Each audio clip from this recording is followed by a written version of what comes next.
Good morning.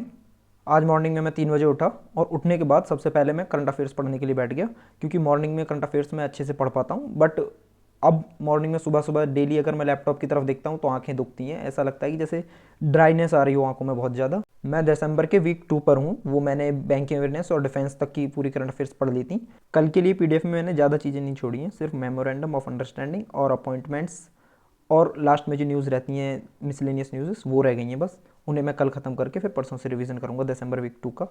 अगर आप अपना टेक्स्ट बुक का पास प्रो खरीदना चाहते हैं तो आप आज ही खरीद सकते हैं, क्योंकि ये ईयर एंड सेल चल रही है और ये ऑफर्स कभी कभी आते हैं। अगर आप लोग रात में आज ही 28 को खरीदते हैं 12 AM से लेकर 1 AM तक, तो आपको कुछ गिफ्ट्स वगैरह भी मिलेंगे इसमें। आप एक्स्ट्रा डिस्काउंट के लिए BKD कोड भी यूज़ कर सकते हैं और ये सेल 28 दिसंबर से लेकर 31 दिसंबर तक चलेगी। ब्रेकफास्ट करने के बाद मैंने थोड़ी देर वैसे ही घर में बातें वगैरह की और फिर मैं हर्षल अग्रवाल सर की जो मेरी CI और SI वाली लास्ट क्लास बची थी वो कंप्लीट करी मैंने। उसमें कुछ क्वेश्चंस थे जो प्रैक्टिस करने थे, ज़्यादातर तो सर ने लास्ट वीडियो में करा दिए थे जो सर की लास्ट क्लास थी। बाकी क्वेश्चंस मैंने इसमें कर लिए। अब मैं प्रैक्टिस करूँगा कल से दोनों टॉपिक्स की अच्छे से। उसके बाद मैंने एक ब्रेक लिया और मैं बाहर चला गया। जाकर मैं न्यूज़पेपर पढ़ने लगा। एक ब्रेक लेने के बाद मैं कभी कभी सोचता हूँ कि अभी तो पढ़ाई करते में स्क्रीन देखते में आंखों में कभी कभी दिक्कत होने लगती है। ऐसा होता है, रेगुलर नहीं होती है, 15 दिन में या 20 दिन में, कभी 2-4 दिन के लिए होती है। फिर अपने आप जैसे स्क्रीन टाइम कम करता हूँ तो फिर वो चली जाती है, बस हल्की ड्राइनेस आ जाती है। आजकल न्यूज़पेपर में जो स्पोर्ट्स वाला पेज होता है उसके पास में एक ये बॉक्स आने लगा जिसमें ऐसी न्यूज़ लिखी रहती हैं जो हमारे PDFs में आती हैं जब हम करंट अफेयर्स पढ़ते हैं, और उसी तरीके से लिखी होती हैं। कभी कभी ऐसा लगता है कि यही वाली हेडलाइंस कॉपी कर दी हैं, जैसे कि Uttar Pradesh invites Arunachal Pradesh for Mahakumbh Mela. Paper पढ़ने के बाद मैंने ब्रेक लिया और लंच करने के बाद मैं बैटर इंग्लिश पढ़ने के लिए बैठ गया। पहली प्रॉब्लम इसमें ये दे रखी थी कि क्या हम सेंटेंस को प्रेपोजिशन से एंड कर सकते हैं या नहीं कर सकते हैं। तो उसके बारे में इसने समझाया कि हाँ कैसे मॉडर्न इंग्लिश में हम प्रेपोजिशन से एंड कर सकते हैं। और उसके बाद इसने एक पैराग्राफ दिया जिसमें हमें ये पूछा था कि यहाँ ऑफ है और ये ऑफ किसको लिंक कर रहा है।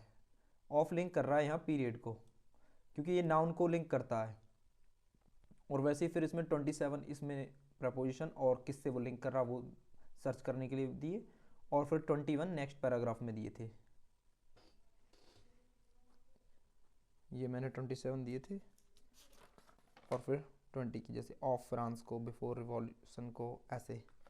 और फिर मैंने उसके बाद ये 10 पैराजम्बल्स करे, यानी सेंटेंस करेक्ट अरेंजमेंट, क्योंकि इसमें ये दे रखे हैं बुक में पूरे पूरे सेंटेंस और उसके बाद उन्हें करेक्ट करना था। थोड़ा सा आसान हो जाता जब ऑप्शन में दिया होता सीक्वेंस, बट सेंटेंस काफ़ी अच्छे थे तो थोड़ा टाइम लगा मेरे को ज़्यादा इनमें।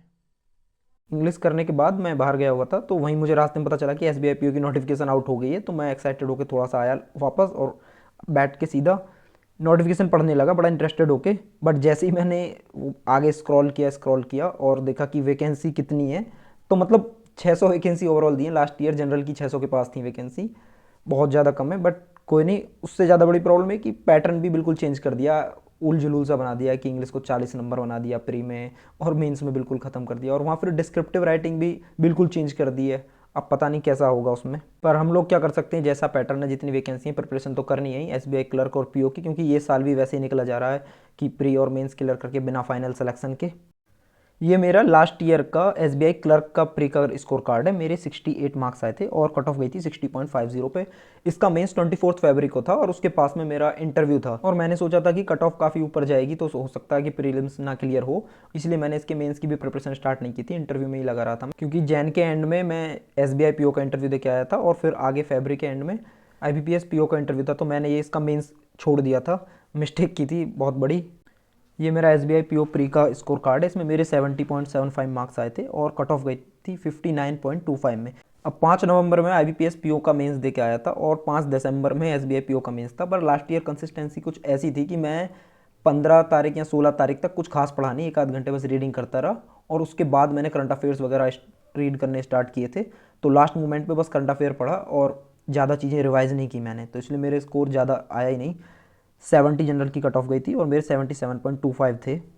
इंटरव्यू में मेरे 35 मार्क्स थे। पहले ग्रुप डिस्कशन हुआ था हमारा, फिर ग्रुप एक्सरसाइज हुई थी और फिर हमें ले जाया गया था अपने पैनल के पास, वहाँ फिर इंटरव्यू हुआ था हमारा। काफ़ी चीज़ों में डिवाइड करके रखते हैं इंटरव्यू को और 50 मार्क्स का इंटरव्यू होता है।